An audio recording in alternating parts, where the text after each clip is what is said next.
Nagharap sa Quezon City Regional Trial Court Branch 98 ang prosekusyon at depensa kaugnay sa kasong grave threats na isinampa ng Justice Department laban kay Vice President Sara Duterte.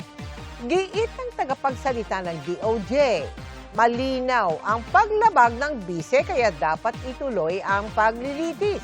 Bagay na kinontra ng mga abogado ng bise.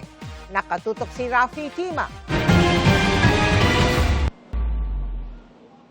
2 linggo matapos isampa ng DOJ ang kasong grave threats laban kay Vice President Sara Duterte, nagharap sa unang pagkakataon ang prosekusyon at depensa sa kaso sa Quezon City Regional Trial Court Branch 98.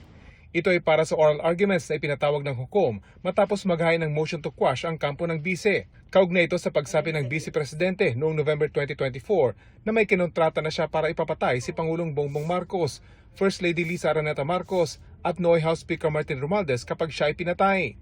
Ayon sa tagapagsalita ng Department of Justice na dumalo sa pagdinig, iginit nila na dapat ituloy ang paglilitis dahil malinaw nila ang paglabag sa batas ng Vice Presidente. We just reiterate our position na nakita po ng prosecution may prima facie evidence with reasonable certainty of conviction to charge the Vice President with grave threats.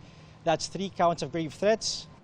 Tumanggi ng idetalye ng tagapagsalita ang pinag-usapan sa loob ng korte dahil bahagi na ito ng merito ng kaso. Pero giit-anya ng prosekusyon, lihitimo ang pagsasampa ng kaso laban sa bise at hiwalay ito sa nangyayaring impeachment case sa Senado.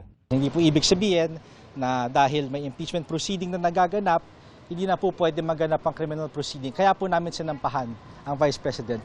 Pero ayon sa mga abogado ng bise, merong certain immunity ang mga impeachable officer, hindi sila dapat makasuhan pa. No?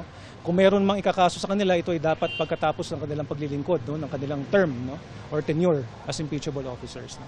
So hindi sinasabi na bawal silang kasuhan, ang sinasabi ay hindi muna. Sa ngayon, hihintayin daw muna nila ang magiging pasya ng hukom sa kanilang motion to quash. Wala daw itong itinakdang petsa kung kailan niya ito gagawin. Sa kabila ng mga kinakaharap na legal na hamon, maayos naman daw ang lagay ng Vice Presidente base sa kanilang huling pag-uusap. Okay naman siya, no? She's as I mentioned, no, previously she's in good spirits, no. I just don't know yung pinaka-recent, no, but we discussed this issue, no, bago pa man kami humarap today. Kapag nagdesisyon ng hukom na ituloy ang kaso, maglalabas ang korte ng arrest warrant laban sa bise, pero bailable ang kaso.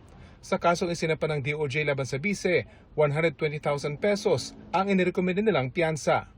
Rafi Tima, nakatutok, 24 oras.